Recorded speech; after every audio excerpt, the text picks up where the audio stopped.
Hello friends, नमस्ते।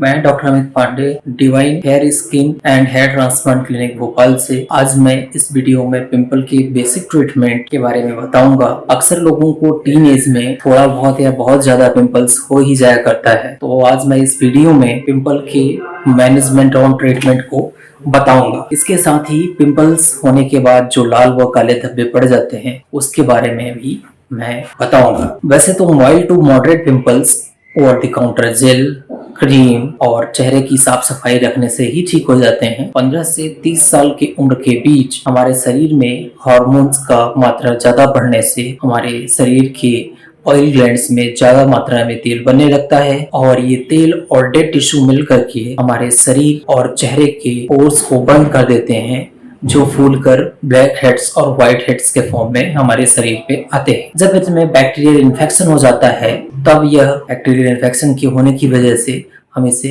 Acne या pimple बोलने लगते हैं। स्टेरॉइड मेडिकेशन से, पीसीओएस जैसी बीमारियों से हमारे बॉडी में हार्मोनल फ्लक्चुएशन होता है, जिसकी वजह से हमें पिंपल्स किसी भी उम्र में हो सकता है। अब बात करते हैं खाने और खाने की चीजों में, जैसे दूध से बने पदार्थ, मिल्क, चॉकलेट, रिफाइंड आटे से बने केक, पेस्ट्री, पिज्जा आदि भी पिंपल्स को बढ़ावा देते हैं। आजकल स्ट्रेस के द्वारा होने वाला हार्मोनल इम्बैलेंस भी पिंपल का एक बहुत बड़ा कारण बना हुआ है। जब हम पिंपल्स के ट्रीटमेंट को शुरू करते हैं तब इसके कुछ एम या लक्ष्य होते हैं, जैसे त्वचा में तेल के प्रोडक्शन को कम करना, त्वचा में जो ऑयल ग्लैंड्स होता है उसमें ऑयल के प्रोडक्शन को कम करना, डेड टिश्यू को साफ करना और बैक्टीरियल इन्फेक्शन को कम करना। इसके साथ साथ इन्फ्लामेशन या सूजन को भी कम करना। इसके लिए हम कुछ क्रीम और जेल का यूज करते हैं, जिसमें पहला है रेटिनॉइड्स। रेटिनॉइड्स में जैसे बेंजोइल पेरोक्साइड, एडाप्लिन जेल इत्यादि आते हैं। दूसरे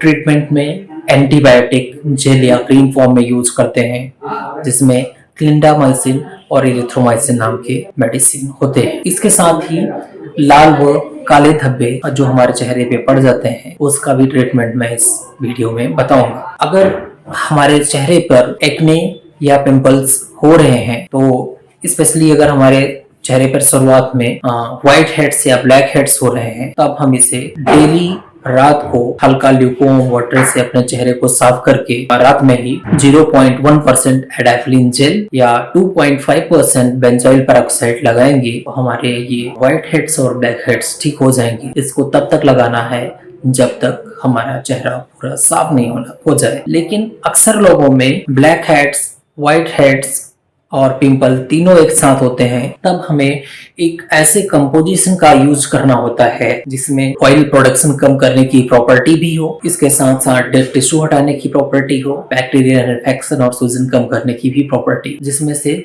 कुछ अच्छे ब्रांड्स का मैं नाम बता रहा हूँ।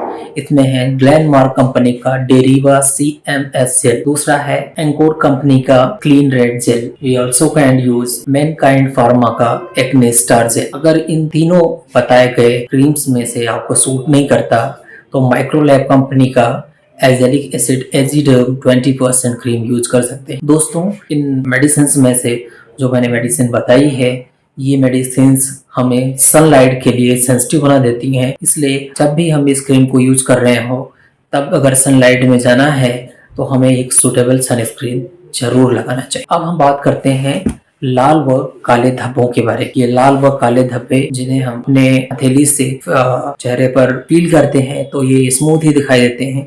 बहुत सारे लोग कंफ्यूज होकर के इसको एक्ने स्कार बोलते हैं। ये एक्ने स्कार नहीं होते हैं। स्कार वह होता है जो चेहरे पर हथेली फेरने से उबड़ खाबड़ या अनइवन फील हो, तो इसका ट्रीटमेंट बिल्कुल अलग होता है, उसको हम दूसरे वीडियो में बताएंगे। इस वीडियो में हम जो लाल व काले धब्बे पड़ जाते हैं उसके ट्रीटमेंट के लिए बताएंगे। तो एक्ने होने के बाद जो लाल व काले धब्बे, एक्ने स्पॉट पड़ जाते हैं, उनके ट्रीटमेंट में सबसे पहले बैकबोन होता है सन प्रोटेक्शन।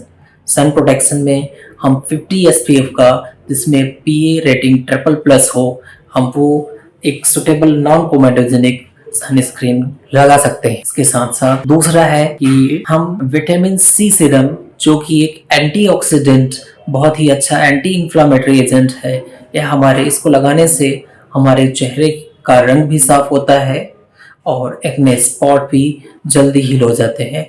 हमें उसे यूज करना चाहिए। फ्रेंड्स, जब भी हम विटामिन सी यूज कर रहे हो तो उसे जब भी हम उसका बॉटल खोलते हैं, बॉटल खोलने के बाद यूज करने के बाद हमेशा उसको फ्रिज में ही रखना चाहिए और इसको डेली रात को जो पिंपल्स या एक्ने के स्पॉट पड़ जाते हैं उस स्पॉट पर लगाएंगे तो बहुत ही अच्छा इसका रिजल्ट मिलेगा।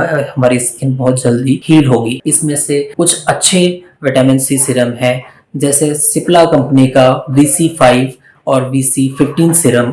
इसके साथ ही VCX सीरम जिसमें विटामिन ई और फेरुलिक एसिड है जो इसको बहुत इफेक्टिव बनाता है। हमें विटामिन सी सनलाइट में लगाकर नहीं जाना चाहिए क्योंकि ये सनलाइट में नष्ट हो जाता है। बहुत सारे डॉक्टर्स और क्लिनिक्स हमें एक्ने स्पॉट के लिए, पिंपल्स के लिए, जो इसके लाल व काले धब्बे पड़ जाते हैं उसके ट्रीटमेंट में डर्मा रोलर और स्किन में केमिकल पील यूज करने के लिए बोलते हैं। तो हमें उन्हीं क्लिनिक्स और हॉस्पिटल में कराना चाहिए जहाँ पर अच्छे डॉक्टर्स या टेक्नीशियन, ट्रेन टेक्नीशियन हो। तो ये भी काफी इफेक्टिव साबित होता है। धन्यवाद।